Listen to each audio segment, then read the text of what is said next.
Honestly, it's just like Futurama said, war is the H word. Also, yes, I'm aware, the irony of this shirt is not lost on me. Partly why I chose it. Wir bleiben zusammen.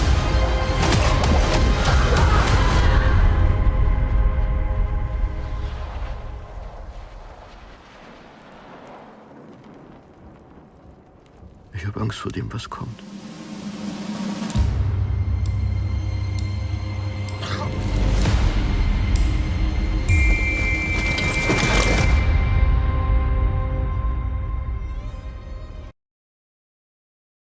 And today we have All Quiet on the Western Front. And with that, I did it. I've done it. I have seen every 2023 Oscar-nominated Best Picture in that category, the Best Picture category, in theaters. Period. I've seen them all. This was the last one on the old bingo card. We're done. I can finally rest. Not really. Saw this one. I know it came out on Netflix, I think, in October of last year. And it was one of those films where it was a long military film. Was going to see it eventually. I meant to see it. But then, when I found out that it was nominated for Best Picture, I knew immediately. I was like, oh, hold off on Netflix. My art house theater always does a Best Picture marathon closer to the date of the Oscars. So I'll wait, see it in theaters. Director of All Quiet on the Western Front is a Edward Berger, probably Berger, right? It'd be weird if his name was actually Berger. Though I am unfamiliar with his filmography in general, I like how in certain shows, especially contemporary ones, they'll bring in different directors for different episodes. He did direct a few episodes of the show called Your Honor that I keep seeing trailers for, and one day I will watch it simply because Bryan Cranston is the star of it. And he also directed a few episodes of the show called The Terror. It was a limited series on AMC, I think about the plague. By the way, in case I didn't mention it, All Quiet on the Western Front is a foreign film. It's German. It's all in German. Luckily, I got to watch the subbed, not dubbed version. I know Netflix did an American dubbed version. 9 times out of 10, I prefer to watch something in its native tongue and then just read the subtitles as I go. I feel it's a more authentic experience from a film, cinematic, directing standpoint, but also because I want to hear and see and experience the original cast and what they're doing. I'm not even going to pretend I know who any of these fine, upstanding gentlemen people are. I mean, there's one person I did recognize, Daniel Bruhl. I don't know. Bruhl's in this. He's been in more and more American things. But what I did think was funny, we got this guy who I swear to God, I did 30 double takes in Act 1 because I was like, is that Andrew Garfield? Is that Andrew Garfield? And then halfway through the film, I was like, no, it's not him. Does it deserve to be a Best Picture nominee? I'd say yes. I thought it was pretty fantastic. It didn't hit the spot quite as well as 1917 did. I bring that up because this takes place, I think this is like around 1916 or 18. It's in the middle of the same war that 1917 takes place in, but instead of following these British troops and all this, you're following these German ones, and it brings to light some interesting concepts. But what I like is that it still accomplishes its goal very well. This film highlights and showcases the brutality of war, which, in case you didn't know, it's pretty damn bad. I feel like a lot of more contemporary films have done a good job of this ever since Platoon and Saving Private Ryan. Back in the day, I wasn't alive in the Vietnam War or obviously, or for World War I or II, but people knew it was tough and stressful, but those outside of it was synonymous with glory and honor and serving your nation to a lot of people, and it was very much commercialized and glamorized. And little did we know all the terror, the horror, and eventually the shell shock and PTSD and the ripple effect that would create throughout the entirety of our society. And it permeates our lives to this day around the world. People still suffer from it. People still suffer from war, current ongoing wars and incursions and all that. So I'm glad that more films are kind of showing you that hey, war ain't a good thing. Yes, sometimes you have to secure your future through violence. But what I like that this did is that it even kind of humanized both sides of the conflict. That's what this film does a lot. I'm already getting right into the pros of what I liked about this film. This is not me being a Nazi sympathizer, by the way, not in any right, because people hear German and they immediately go to that. Whether it was the French they were fighting or the Germans that we follow in this, it's these kids that are like, yeah, I'm gonna go to war, fight for Germany, honor, freedom, and all this, and it's gonna be great. We're gonna go there and pop some Frenchies in the head, and then it proceeds to follow them on a journey through hell, through absolute hell. No, trench warfare, no less. Now, I'm brutally uneducated when it comes to the history of the world. I think I barely pass geography. I only pick up history lessons from the media and pop culture that I watch. I'll admit, I'm an idiot when it comes to that stuff. I don't know as much as I should about history and geography. I know about like the history of people and like humans and humanity. I'm aware of all that. But the more of these like wartime films that I watch, the more the blanks and gaps are filled in. And while I was aware of how bad everything could be, and I've seen it already in film, this film only further solidified and compounded just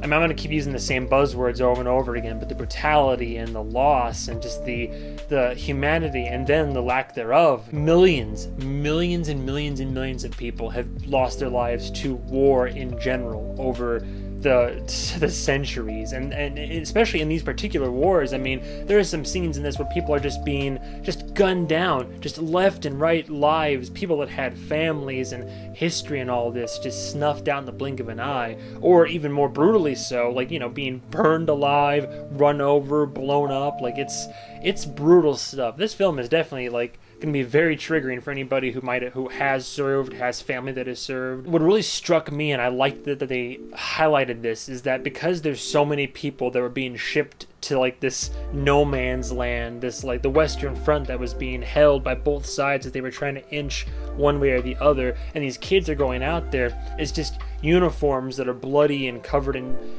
holes and wounds and all this that are then shipped back. Like, they ripped off the corpses of those that have fallen, they're cleaned up, repaired, a new name tag is sewed in, or sometimes it's not. Sometimes it still has the name of the last officer that or soldier that wore it, and they just ship them back in. The fact that their dog tags, or their version of dog tags back then, are literally designed to like snap apart relatively easily so that they can be retrieved off of the fallen.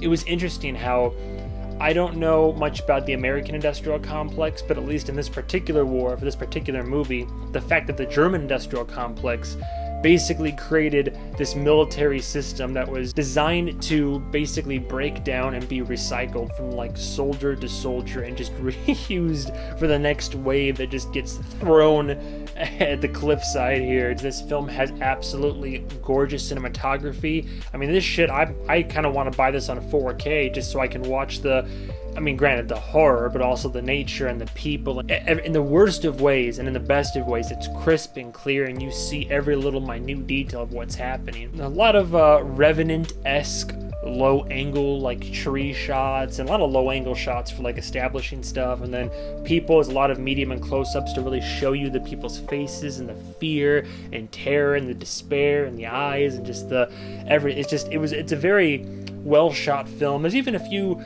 nothing too huge in this regard, but there's a few like decent tracking shots in there. Nothing compared to 1917, but there's really excellent camera work in this. From a technological standpoint, it looks great.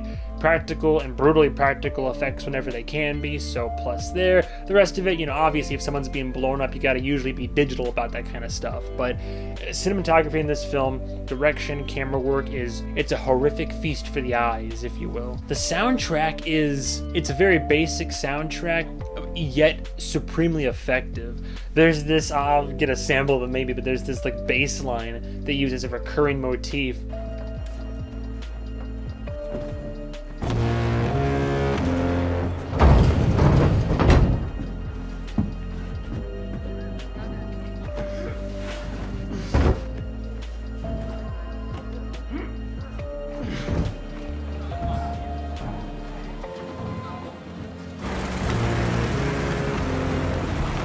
Almost from the very start of the film, this whole like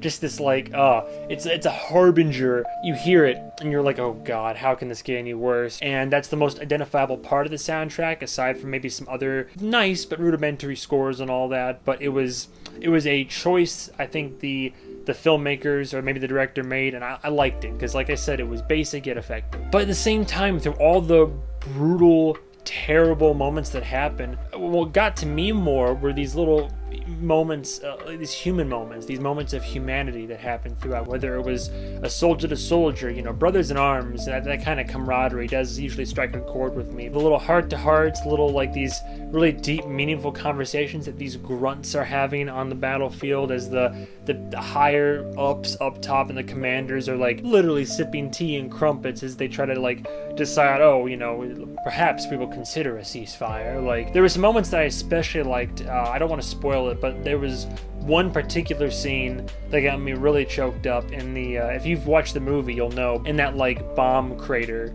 with our main character and the French soldier. That moment, the roller coaster of emotions that our main character goes on, that like, whew, it was an intense watch. The only complaint I have about the film, I think that it's because what this film is like a little over 2 hours. It might be like 2 hours 4 minutes or something around that. Little bits of the third act were a bit drawn out. The film could have been cut down to maybe just under 2 hours. I only say that because there's this like, I can only describe it as third act shenanigans that two of our main characters walk themselves right into in the third act. It felt like it could have been so avoidable, and that logically speaking, it didn't quite track for me, the actions that they were taking in the third act. Like, after all they had been through, and then they choose to do this. I'm just like, well, yeah, then whatever the result of that is going to be, I mean, we all know as the audience, we can figure that out. I'm just surprised that they couldn't figure it out. It killed the pacing for me because I was just like, okay, this is beautiful nature shots we're getting, and we're getting some like little moments here and there, but it was a completely avoidable situation, and I think it dragged the film down in the bottom of the ninth there. But I will still say, I kept hearing that it was a really good film. It was definitely very cinematic. Like I said, it highlights the brutality of war. The cast, oh my god, the cast conveying the entire spectrum of emotion, terror and shell shock at the end, the trauma, the loss, all of this. And yet still, for this film to be able to show all of that and still be able to show the little moments of like humanity that they all held on to and they tried to instill in each other. In any war, on both sides, like, there are innocents and guilty on both sides, but all of these people, I don't think any of these people involved in these wars truly knew what they were signing up for. Like, truly knew. And then once they were in it, they're just in it, and a lot of them are woefully underprepared. It accomplishes what it set out to do.